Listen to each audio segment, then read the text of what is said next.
New Year's greetings, everyone. At this time of year, we usually choose a New Year's resolution not to live by. But I would like to encourage you to enter into a spiritual practice with me that I have found very helpful and hope-filled for a year ahead.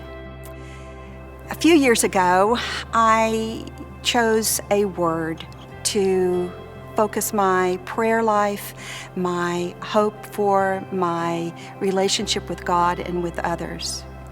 The first year I tried this, I used the word teaching and learning, which we all know is 3 words, but I put them together as one concept because for me, you can't have one without the other.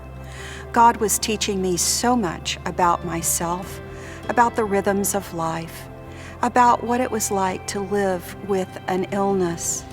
And I learned so much about myself, about what it was like to heal and to be patient, which brought me to the following year to live in the peace of Christ. And the peace of Christ brought me to a place of calmness and centeredness, which is so much better than living in the world that Mary created of anxiety. And then I began to listen in that following year. Listen to the still small voice of God. Listen through God's scriptures. Listen in the voices of people that I disagreed with. Listen to my body and to the rhythms of nature, which brought me to 2020, where I selected the word gratitude and began to live a life that was grateful for all things. But about around April, I realized I needed to add another word, and that word was resilience.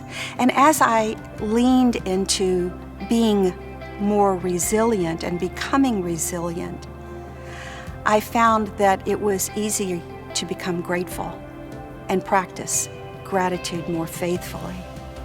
So the gratitude led to resilience, and the resilience led to gratitude. And now, at the beginning of 2021, the word for this year is hope. To have my prayer focus on hope, my relationship with God and with others centered in and of hope. I invite you this year, instead of making a New Year's resolution, to strongly consider reaching out for a word to live by, a word that will deeply connect you to God in prayer. Will you pray with me now? May the words of our mouth and the meditations of our hearts be acceptable to you, O God, our strength and our Redeemer.